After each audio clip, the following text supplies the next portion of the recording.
Hello everyone, welcome back to the channel. मेरा नाम है शिखा और आज हम करेंगे अपना चैप्टर भोली। बहुत ही सिंपल, प्यारा, एनकरेजिंग सा चैप्टर है। स्टार्ट करने से पहले 3 इंपॉर्टेंट चीज़, अगर आपको कोई भी डाउट आए तो आप मुझे इंस्टाग्राम पे फॉलो करके डीएम कर सकते हैं। और अगर आपको ये पीडीएफ चाहिए जिसके अंदर आपको नोट्स भी मिलेंगे, इंपॉर्टेंट क्वेश्चंस भी मिलेंगे, प्रीवियस ईयर क्वेश्चंस भी मिलेंगे, मतलब all in one combined PDF चाहिए तो वो आपको मिल जाएगी टेलीग्राम पर। थर्डली, अगर आपको रेगुलर टेस्ट सीरीज में पार्टिसिपेट करना है तो you can follow me on WhatsApp channel 2। तीनों के link, Instagram, Telegram and WhatsApp के लिंक आपको डिस्क्रिप्शन बॉक्स में मिल जाएगी। Make sure you follow on all the 3 platforms. तो नरेटर जो है वो डिस्क्राइब करते हैं, एक गर्ल के बारे में बताते हैं जिसका नाम होता है सुलेखा।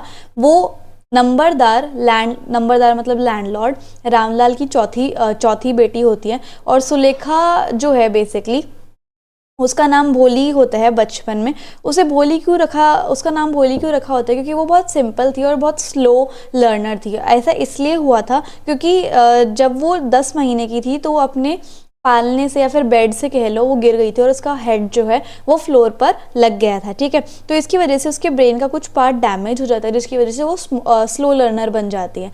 तो जब वो पैदा हुई थी तो बहुत गोरी और ब्यूटीफुल थी, लेकिन जैसे ही वो 2 साल की हुई तो उसे स्मॉल पॉक्स हो गया जिसकी वजह से उसकी पूरी बॉडी पर कुछ ना कुछ स्पॉट्स जो वो रह गए थे। अब उसकी सिर्फ आईज जो वो बची हुई थी और जब वो बोलती थी ना तो थोड़ी हकलाती सी थी, वो अच्छे से बोल नहीं पाती थी। और जब वो 5 साल की हुई तब उसने बोलना स्टार्ट किया, लेकिन वो थोड़ी हकलाती थी, वो अच्छे से क्लियरली बोल नहीं पाती थी जिसकी वजह से बच्चे उसका मजाक उड़ाते थे और उसको कॉपी करते थे और उसे बहुत बुरा लगता था कि बच्चे मेरा मजाक उड़ा रहे हैं और उसने बोलना स्टॉप कर दिया। एक्चुअल में रामलाल के 7 बच्चे होते हैं, 3 बेटे और 4 बेटियां। जो भोली है वो सबसे छोटी बेटी होती है। रामलाल एक बहुत अमीर फार्मर थे एंड वो फैमिली को बहुत अच्छा फूड प्रोवाइड करते थे। जो उनके सारे बच्चे थे सारे हेल्दी थे भोली को छोड़कर, है ना। जो उनके बेटे थे वो सारे शहर में चले गए थे स्कूल्स कॉलेज में पढ़ाई करने के लिए। राधा जो है सबसे बड़ी बहन थी जिसकी शादी हो गई थी।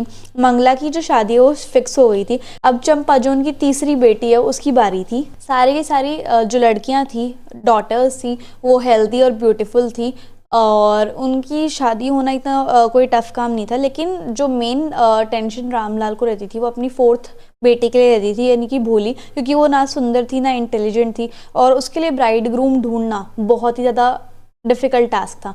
भोली जब 7 साल की थी तो उसकी एल्डर सिस्टर मंगला की शादी हो गई थी और उसी साल उनके बेसिकली विलेज में एक प्राइमरी गर्ल्स खुला था लड़कियों के लिए। तो जो तहसीलदार होते हैं, डिस्ट्रिक्ट कलेक्टर होते हैं, उनको बुलाया गया था इनॉर्गरेशन सेरेमनी के लिए। तो उन्होंने तहसीलदार ने रामलाल को कहा था कि तुम अपनी बेटियों को स्कूल भेज दो। तो वो कहते हैं कि अगर तुम अपनी बेटियों को स्कूल में भेजोगे ना तो वो एक एग्जाम्पल होगा विलेजर्स के लिए, उन्हें भी लगेगा कि हाँ रामलाल भेज रहा है अपनी बेटियों को स्कूल में तो हम भी भेज देते हैं। तो इससे क्या होगा, गर्ल्स की एजुकेशन हो पाएगी विलेज में। तो तहसीलदार की बात सुनने के बाद रामलाल ने ये बात अपनी वाइफ के साथ डिस्कस करी तो उसकी वाइफ ने एक बार तो मना कर दिया और उसने कहा कि अगर हम अपनी बेटियों को पढ़ा देंगे तो उनकी शादी होना बहुत मुश्किल हो जाएगा। तो रामलाल डबल माइंडेड थे, वो अब तहसीलदार की बात को भी ठुकराना नहीं चाहते थे और दूसरी जगह उनकी वाइफ भी बिल्कुल सही थी। फाइनली उनकी वाइफ ने सजेस्ट किया कि चलो भोली को भेज देते हैं स्कूल, क्योंकि वैसे तो उसकी शादी होना मुश्किल ही है। तो नेक्स्ट मॉर्निंग रामलाल जो है वो भोली को स्कूल ले जाता है। भोली बहुत डर रही थी स्कूल में जाने के लिए क्योंकि उसे यही नहीं पता था कि स्कूल क्या होता है। अब उसको याद आता है थोड़े दिन पहले कि उसकी जो काऊ थी बेसिकली लक्ष्मी, उसे भी घर से ऐसे ही ले जाया गया था और उसके फादर को लक्ष्मी को बेचे कुछ पैसे मिल गए थे। तो उसने सोचा कि क्या पता मेरे को भी मेरे पापा बेच रहे हों लक्ष्मी की तरह। तो उसका वो जो भोली है वो अपना हाथ छुड़ाकर वहाँ से जाने की कोशिश करती है। अब भोली के फादर इस बिहेवियर को देख के बहुत इरिटेट हो जाते हैं और उसके ऊपर चिल्लाने लग जाते हैं, है ना। Shouted that he was taking her to the school, और वो शाउट करने लग जाते हैं कि अरे मैं तुझे स्कूल में लेके जा रहा हूँ। ही देन टोल्ड हिज वाइफ, उसके बाद वो अपनी वाइफ को बोलते हैं कि तो इसे अच्छे से रेडी कर दे, ठीक है, और किसी को ये नहीं लगना चाहिए कि बहुत इल ट्रीटमेंट होता है इसके साथ, है ना। तो it was for the first time, वो पहली बार था जब भोली ने सबसे ज़्यादा साफ़ सुथरे कपड़े पहने थे। ऑल्दो वो जो घर में कपड़े पहनती है वो अपनी बहन चंपा की फटी हुई ड्रेसेस पहनती है, लेकिन उसे वो नहाई, उसके जो मेसी हेयर्स थे वो वॉश किए गए, ऑयलिंग करी गई और सच ट्रीटमेंट मेड हर बिलीव। और ऐसा जो उसके साथ ट्रीटमेंट हुआ कि साफ़ सुथरे कपड़े एंड साफ़ सुथरा उसको बनाया गया, तो ऐसे ट्रीटमेंट से उसे लगा कि हाँ वो शायद घर से अच्छी जगह पर जा रही है। तो जैसे ही वो स्कूल पहुंचती है उसने देखा कि क्लासरूम में बहुत सारे बच्चे बैठे हुए हैं, तो रामलाल ने टीचर को पकड़ा दिया, भोली को, और वो वहाँ से चले गए। अब भोले की आईज़ में बहुत ज़्यादा डर था, क्योंकि पहली बार था जब वो ऐसी किसी जगह जा रही हो, वो भी अपने घर से बाहर, और वो पहली बार घर से निकली थी, ठीक है। और बहुत सारे क्लासरूम थे जिसके अंदर काफ़ी सारे बच्चे जो है वो बैठे हुए थे, सबके सब चटाइयों पे बैठे हुए थे और लिखना पढ़ना सीख रहे थे। भोली को भी क्लासरूम में ले जाया जाता है और उसकी टीचर ने बोला कि तुम यहाँ बैठ जाओ। अब उसको नहीं पता था कि एग्जैक्टली स्कूल कैसा होता है और यहाँ पर क्या होता है, लेकिन उसे बहुत खुशी हुई कि काफ़ी सारी लड़कियाँ उसी की उम्र की वहाँ पर हैं। तो उसने सोचा कि क्या पता इनमें से कोई मेरी फ्रेंड बन जाए। तो भोली को पता नहीं था कुछ भी स्कूल में, लेकिन वो बहुत खुश हो जाती है कि काफ़ी सारी फ्रेंड उसकी एज की हैं और शायद कोई फ्रेंड बन जाए। इन द क्लास अब टीचर जो है वो टीच कर रही होती है और भोली को कुछ समझ नहीं आ रहा होता कि ये क्या पढ़ा रही हैं। तो क्लास में बहुत सारी पिक्चर्स लगी हुई होती है, उसको देख रही होती हैं दीवारों पे। तो भोली अट्रैक्ट हो जाती है उन पिक्चर्स की तरफ, है ना। एक ब्राउन हॉर्स की पिक्चर थी जिसे देखकर उसे याद आता है कि तहसीलदार भी ऐसे ही घोड़े पर विलेज पर आते हैं। एक ग्रीन पैरेट की पिक्चर थी जो कि उसने मैंगो जो ऑर्चार्ड था, जो मैंगो के बेसिकली ट्रीज और बगाने थे, या फिर फील्ड था मैंगोज का, या फिर बगीचा था, उसके ऊपर भी सेम ऐसे ही पैरेट बैठे रहते हैं। एंड एक काऊ की इमेज भी थी जिसको देखकर लक्ष्मी की याद आ जाती है भोली को। तो जैसे वो बिजी होती है पिक्चर्स को देखने में, तो उसने रियलाइज़ किया कि जो टीचर है वो उसके साइड में ही खड़ी हुई हैं और वो उससे पूछती है कि बेटा तुम्हारा नाम क्या है। तो भोली ने बहुत ट्राई किया लेकिन वो हकला गई, वो ऐसे ही बोल पाई। और उसके बाद उसने रोना स्टार्ट कर दिया क्योंकि उससे बोला नहीं जा रहा था। जैसे मैंने आपको स्टार्टिंग में बताया कि जब वो 5 साल की थी तब तो उसने बोलना ही स्टार्ट किया था, है ना। और बोलना स्टार्ट किया था तो वो बिल्कुल ही हकला जाती थी, रुक रुक के बोलती थी। अब वो जब उसकी टीचर ने पूछा कि आपका नाम क्या है, तो वो भो ही बोल पाई, इसके आगे बोल नहीं पाई और वो रोने लग गई इस वजह से। और उसकी हिम्मत नहीं थी कि वो अपनी टीचर की तरफ देखे और बाकी गर्ल्स की तरफ देख पाए, क्योंकि बाकी सारी गर्ल्स भी उसे देखकर उसे लगा कि बाकी सारी गर्ल्स भी हंसने लग जाएंगी, क्योंकि पहले से ही बच्चे उसका मजाक उड़ाते आ रहे थे, है ना। तो जब स्कूल ओवर हुआ तो टीचर भोली के पास आती है और वो भोली का नाम लेके भोली को पुकारती है। भोली रोने लग रही होती है हेड डाउन करके। टीचर की वॉइस बहुत सॉफ्ट होती है एंड इतना प्यार से भोली को कभी किसी ने बुलाया नहीं है। उसे बहुत बुरा लगा, उसको हार्ट टचिंग फील हुआ। अब टीचर ने ट्राई किया कि उसको फ्रेंडली तरीके से कंफर्टेबल किया जाए। She asked her name again. उसने पूछा कि बेटा आपका नाम क्या है। तो भोली थोड़ी सी हेजिटेंट हुई, नर्वस हुई, लेकिन उसने कोशिश की और अपना पूरा नाम उसने बता दिया। अब टीचर ने बहुत अच्छे से तारीफ़ करी उसके अटेम्प्ट के लिए एंड कहा कि देखा आपने बिना किसी डर के अपना नाम साफ साफ बोला। भोली सरप्राइज हो जाती है सुन के कि उसने बहुत साफ क्लियरली तरीके से बोला।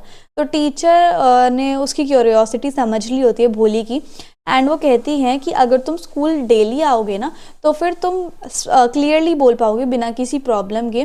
तो वो पूछते हैं कि तुम आओगे ना अगले दिन भी स्कूल। तो भोली जो है अपना हेड ऐसे हिला के और अपना अप्रूवल जाहिर करती है कि हाँ मैं आऊँगी। तो टीचर ने कहा कि बोलो, तेज तेज बोलो कि आओगे या नहीं। तो भोली जो है वो तेज तेज बोलती है येस। तो भोली खुद सरप्राइज हो जाते कि वो बहुत साफ साफ तरीके से बोल पा रही है।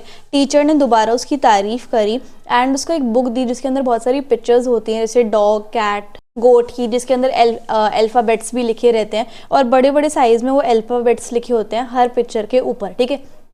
तो टीचर ने कहा कि जब तुम इस बुक को कंप्लीट कर लोगे तो मैं तुम्हें एक और बड़ी सी बुक दूंगी जिसके अंदर बहुत काफ़ी सारी इमेजेस वगैरह होंगी, काफ़ी सारी चीज़ें उसके अंदर होंगी और एक दिन तुम बहुत पढ़ी लिखी इंसान बन जाओगी और विलेज में सब तुम्हारी रिस्पेक्ट करने लग जाएंगे क्योंकि तुम एक ज्ञानी इंसान बन जाओगे, है ना। इतना ही नहीं, तुम क्लियरली भी बोलना सीख जाओगी। तो भोली जो है अब नेक्स्ट मॉर्निंग स्कूल आ जाती है। वो बहुत हैप्पी होती है और उसके हार्ट में बहुत अलग सी टाइप की हैप्पीनेस होती है। वो इमेजिन करने लग जाती है कि जो साइड में टेम्पल है उससे बेल रिंग होने की आवाज़ आती है। वो इमेजिन करने लग जाती है कि जो ट्रीज़ हैं स्कूल के बाहर, कि जो स्कूल के बाहर ट्रीज़ हैं उसके ऊपर रेड कलर के फ्लावर हैं। उसको अचानक से सडन बीट आने लग जाती है हर्ट में, जिसकी वजह से उसको पूरी होप और हैप्पीनेस आने लग जाती है।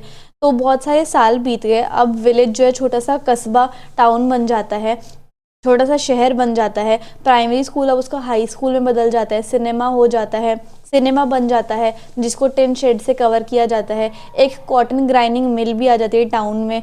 और मेल ट्रेन जो है वो स्टार्ट हो जाती है, रेलवे स्टेशन बन जाता है। एक दिन रामलाल जो है अपनी वाइफ के साथ डिस्कस करने लग जाता है कि उन्हें भोली के लिए उनकी भोली के लिए एक रिश्ता आया है। तो वो पूछते कि क्या मैं एक्सेप्ट करूं बिशंबर का रिश्ता या नहीं करूं।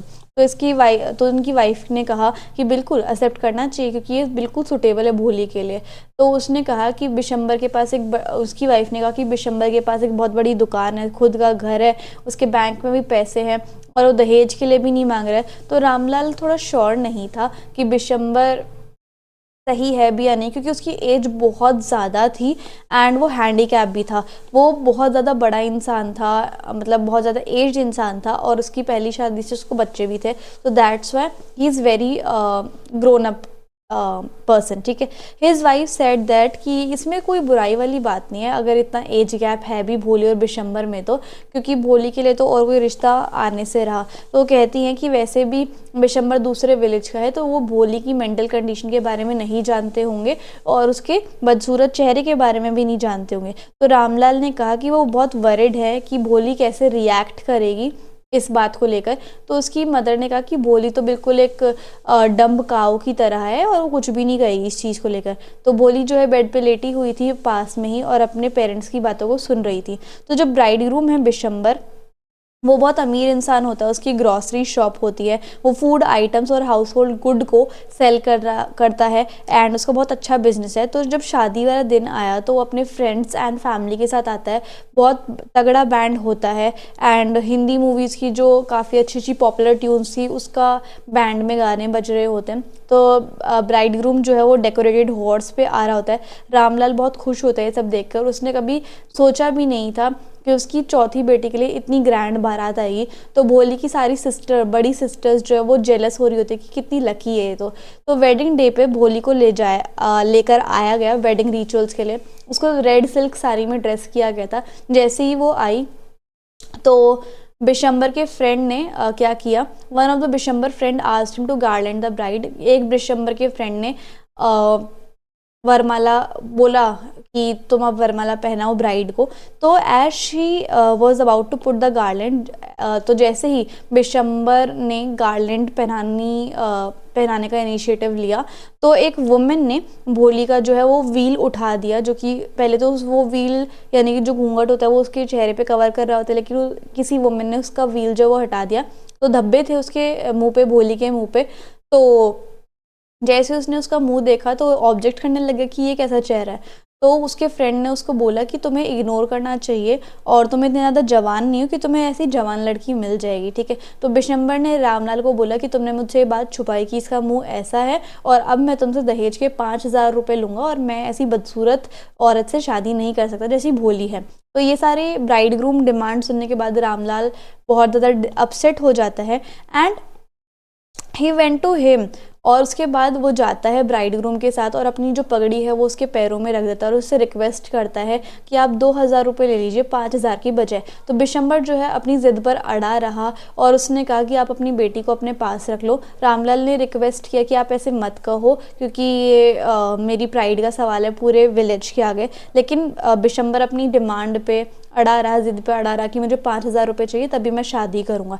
तो रामलाल जो है अंदर जाता है, 5,000 रुपये लेकर आता है अपनी तिजोरी से, मनी को काउंट करता है और बिशंबर को दे देता है। अब ब्राइड ग्रूम हैप्पी हो जाता है और क्योंकि वो शर्त जीत चुका होता है वो फिर वरमाला पहनाता है और वो शादी के लिए रेडी होता है। भोली ने अपना फेस को अनकवर किया और बिशंबर की तरफ टेढ़ी टेढ़ी देखने लग गई। उसकी आंखों में बिशंबर के लिए बहुत डिसरिस्पेक्ट थी। There was anger, basically anger था, ठीक है। There was anger and hated in her eyes. तो उसके नज़रों में एंगर भी था, हेटेड भी था भोली की नज़रों में बिशंबर के लिए। बिशंबर जैसे ही वरमाला पहनाने वाला था तो उसने उसका हाथ रोक लिया और उसने गार्लैंड को फेंक दिया मंडप की आग में। गार्लैंड उड़ गई और आग में जल गई, ठीक है। और उसने अपना जो घूंघट है, व्हील है, वो भी वहाँ से फेंक दिया। भोली ने एड्रेस किया अपने पापा को। भोली ने बोला पिताजी, और उसकी वॉइस इतनी क्लियर थी कि वो बिना हकलाए बोल रही थी और उसकी फैमिली बहुत शॉक हो गई थी कि तो बड़ी क्लियरली बोलती है। उसने कंटिन्यू किया कि that her father should take money back. तो उसने भोली ने कहा कि आपको अपने पिताजी आपको अपने पैसे इस इंसान से वापस लेने हैं, क्योंकि मैं इस इंसान से शादी नहीं करूँगी। रामलाल बहुत शौक हो जाता है सुन के, है ना। इवन रिलेटिव्स भी खुसफुसाने लग जाते हैं कि ये लड़की तो बहुत शेमलेस है, वो ये शादी करने के लिए मना कर रही है। तो रामलाल बहुत गुस्से में आ जाता है और वो भोली के ऊपर चिल्लाने लग जाता है कि तू पागल हो गई है, इस तरीके से, है ना। और अगर तुम ऐसा करोगे तो फिर हमारी फैमिली में डिसग्रेस आएगी। तो भोली ने रिप्लाई किया कि फैमिली की ऑनर के लिए ही मैंने इस बूढ़े इंसान से शादी करने के लिए हाँ कर दी थी, लेकिन अब मैं इस कायर और घमंडी इंसान के साथ शादी नहीं कर सकती। तो ओल्ड मैन ने, एक ओल्ड वुमेन थी, एक बूढ़ी औरत थी, उसने भोली के ऊपर कमेंट किया कि ये तो बिल्कुल शेमलेस गर्ल है, और मुझे तो लगा ये बहुत डल और इनोसेंट गर्ल होगी, लेकिन ये तो बहुत शर्मनाक निकली। अब भोली ने उसको बहुत एक्सट्रीम एंगर से देखा, उस बूढ़ी औरत को, एंड वो सबको बोली कि सब मुझे पागल समझते थे, और उन सब ने सोचा कि मैं इस अनकाइंड मैन से शादी कर लूँगी। अब सब मुझे शेमलेस बोल रहे हैं, लेकिन मैं अपने लिए स्टैंड ज़रूर लूँगी। तो बिशंबर नाथ जो है बारात लेके अपनी फैमिली और फ्रेंड्स के साथ चले जाते हैं। बैंड वाले को पता नहीं था कि बाजा बजाना है या नहीं बजाना है, तो बैंड वाले ने सोचा कि शायद मैरिज सेरेमनी कंप्लीट हो गई, तो बाजा बजाने लग गए और वेडिंग सेरेमनी जो है वो एंड हो जाती है। अब रामलाल जो है वो बहुत डीप सोरो में हो जाते हैं, उसे बहुत शर्म फील हो रही होती है। जो सेक्रेड फायर थी, जो पवित्र अग्नि थी, वो भी बुझने लग जाती है। सारे गेस्ट चले जाते हैं। रामलाल अपनी बेटी से पूछते हैं कि अब तुम्हारा क्या फ्यूचर होगा, तुमसे कौन शादी करेगा। तो भोली रिप्लाई करती है कि मैं अपने दोनों पेरेंट्स की टेक केयर करूँगी, और जिस स्कूल में मैं पढ़ी हूँ उसी स्कूल में पढ़ाऊँगी, क्योंकि उसी स्कूल से मैंने बहुत कुछ सीखा है। तो अपनी टीचर का अप्रूवल ले रही होती है कि क्या मैं इस स्कूल में पढ़ा लूँ, और उसकी टीचर भी खड़ी खड़ी सारा ड्रामा देख रही होती है। तो वो बोलती है कि हाँ तुम स्कूल में पढ़ा सकती हो। वो डीपली सेटिस्फाई होती है जो भी भोली ने किया, बेसिकली उनकी टीचर, और उन्हें बहुत खुशी हो रही होती है अपनी स्टूडेंट पर। जैसे एक आर्टिस्ट ने अपने खुद के हाथों से एक मास्टरपीस किया होता है, वो बहुत खुश होता है अपनी आर्ट पर, वैसे ही टीचर को बहुत प्राउड हो रहा है भोली पर। तो इस तरीके से हमारा जो चैप्टर है वो खत्म होता है। सो आई होप आपको वीडियो और एक्सप्लेनेशन बहुत अच्छी लगी होगी। So if you like the video and the explanation, then please like, share, comment and subscribe the channel. Also follow on all the platforms. Thank you so much.